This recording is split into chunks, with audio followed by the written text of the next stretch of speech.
بسم اللہ الرحمن الرحیم الحمد للہ رب العالمین والصلاة والسلام علی اشرف الانبیاء والمرسلین وعلی آلہ الطیبین الطاہرین المعصومین المظلومین اما بعد وقد قال اللہ سبحانہ وتعالی فی کتابہ المجید وفرقانہ الحمید وقولہ الحق وهو اصدق الصادقین اعوذ باللہ من الشیطان اللعین الرجیم والذی یسیرکم فی البر والبحر حتی اذا کنتم فی الفلک وجرین بهم بريح طیبۃ وفرحوا بها جاءتهم ريح عاصف وجاءهم الموج من كل مكان وظنوا انهم احيط بهم دعوا الله مخلصین له الدین لئن انجیتنا من هذه لنکونن من الشاکرین صدق اللہ العلی العظیم۔ السلام علیکم ورحمۃ اللہ وبرکاتہ۔ اللہ تبارک و تعالیٰ کا شکر ہے کہ سورہ یونس کی آیت نمبر 22 کی تلاوت کا شرف میں نے حاصل کیا، جس کا ترجمہ یہ ہے کہ وہ اللہ ہی تو ہے جو تم کو خشکی اور تری میں سفر کراتا ہے، یہاں تک کہ جب تم کشتیوں میں سوار ہوئے اور وہ ان مسافروں کو لے کر ہوا کے موافق چلیں اور وہ سفر سے خوش ہوئے ہی تھے کہ اچانک تیز ہوا کے جھکڑ آن پہنچے اور ہر طرف سے موجوں کے تھپیڑے لگنے لگے اور مسافروں نے سمجھ لیا کہ اب وہ طوفان میں گھر چکے ہیں۔ تو اس وقت وہ اپنے دین کو صرف اللہ ہی کے لیے خالص کر کے اللہ کو پکارنے لگے کہ اللہ، اگر تو نے ہمیں اس بلا سے بچا لیا تو ہم ضرور تیرے شکر گزار بندوں میں سے ہو جائیں گے۔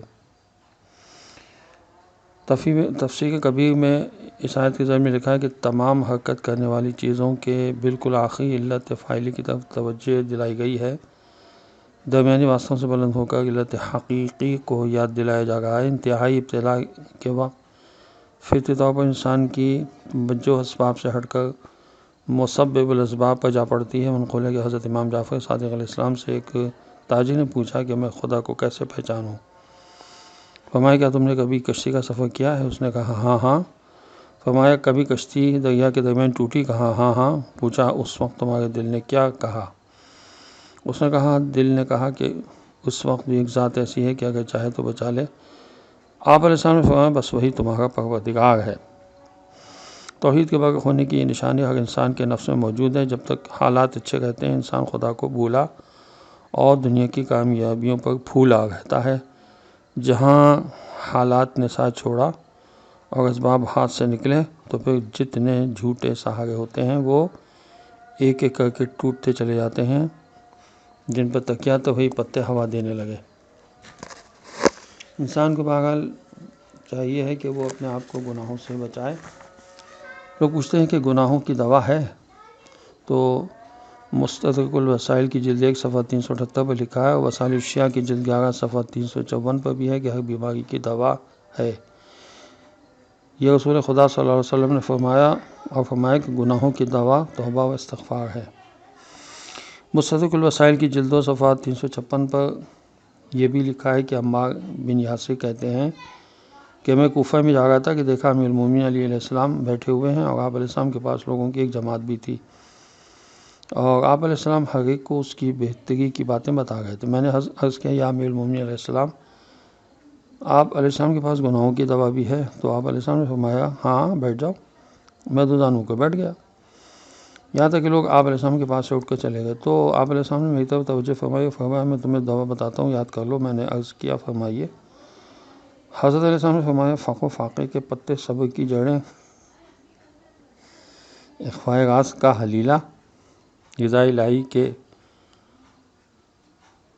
بھیڑا، فکر و تدبر کی کھمبی اور حزن و ملال کی سقمونیاں لو اور ان سب کو کاسہ چشم کے پانی میں ملا دو اور پھر انہیں جوش کی آنچ پر رکھ دو اور خوف خدا کی آگ میں اسے پکاؤ، نرم دلی کی چھلنی میں اسے چھانو اور اسے تحمل کے ساتھ پی جاؤ تو اے بیمار یہی تمہاری دوا بھی ہے اور شفا بھی۔ ایک دفعہ میں نسخہ بھی بتا دیتا ہوں۔ حضرت علیہ السلام نے فرمایا فق و فاقے کے پتے، صبر کی جڑیں، اخفاء راز کا حلیلہ، رضا الہی کے بھیڑا، فکر و تدبر کی کھمبی اور حزن و ملال کی سقمونیاں، ان سب کو لو اور ان سب کو کاسہ چشم کے پانی میں ملا دو اور پھر انہیں جوش کی آنچ پر رکھ دو اور خوف خدا کی آگ میں اسے پکاؤ، نرم دلی کی چھلنی میں اسے چھانو اور اسے تحمل کے ساتھ پی جاؤ۔ وآخر دعوانا ان الحمد للہ رب العالمین۔ السلام علیکم ورحمۃ اللہ وبرکاتہ۔